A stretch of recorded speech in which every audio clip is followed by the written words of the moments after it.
எல்லாம் எழுந்து நின்று ஒரு அறிக்கை செய்ய போகிறோம். இந்த கர்த்தர் நல்லவரை, நன்மை செய்கிற தெய்வனை. எல்லாரும் இன்னைக்கு ஒரு விசுவாச அறிக்கையாக ஆன்லைனில் இருந்திருக்கிற நீங்களும் சேர்ந்து சொல்லுங்க எங்களோட கூட. எல்லாரும் தேவனுக்கு நேரம் உயர்த்தி சொல்லுங்க. தேவரீ நீ சகலவற்றையும் செய்ய வல்லவர். என் வாழ்க்கையில நீ என்ன செய்ய தீர்மானித்திருக்கிறீரோ, என்னை இந்த பூமியில பிறப்பித்தது நீங்க தான். சேற்றில் கிடந்த என்னை தூக்கி கழுவி சுத்திகரித்தது நீங்க தான். இப்போது உம்மை ஆண்டவராகவும் என் இரட்சகராகவும் நான் ஏற்றுக்கொண்டுள்ளதால் நீ செய்கிற காரியங்கள் என் வாழ்க்கையில நிச்சயம் நிறைவேறும். நீ செய்ய நினைக்கிறது தடைபடாது. ஆண்டவரே, இந்த மாதத்துல என் வாழ்வுக்கு வேண்டிய சகல நன்மைகளையும் தடையின்றி வரும், குறைவின்றி இருக்கும். சகலவற்றிலும் நான் திருப்தியாவேன். என் கையின் பிரயாசத்துல வெற்றியை காண்பேன்.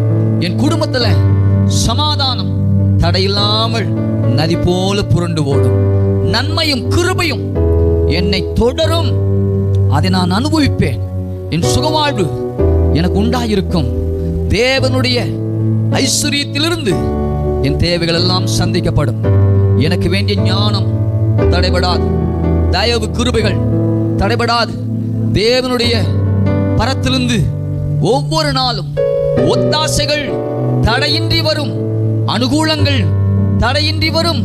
பரலோக பிதா அவர் வைத்திருக்கிற பரிபூர்ண ஆசீர்வாதங்கள் தடையின்றி என் வாழ்க்கையில அது வரும்.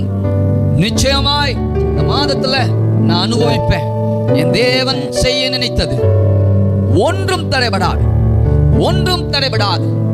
இதோ இந்த நிமிஷம் முதற்கொண்டு என் தேவன் விரும்பினதை நான் விரும்புவேன். தேவன் சொன்னதை நான் சொல்லுவேன். நான் வாழ்ந்திருப்பேன், நான் சுகித்திருப்பேன். நான் இந்த நிமிஷம் முதற்கொண்டு தேவனுடைய அநாதி தீர்மானத்தை நான் அனுபவிக்கிறவனாய் நான் இருக்கிறேன். தேவரீ சகலவற்றையும் செய்ய வல்லவர். நீ செய்ய நினைத்தது ஒன்றும் தடைபடாது. நான் இழந்த எல்லாவற்றையும் என் தேவன் யோபுவுக்கு இரட்டத்தனையாய் தந்தது போல எனக்கும் தேவன் இரட்டத்தனையாய் தருவார். இழந்த எல்லாவற்றையும் எனக்கு மீட்டு தருவார். என்னை திருப்தியாக்குவார். ஆமென், ஆமென், ஆமென்.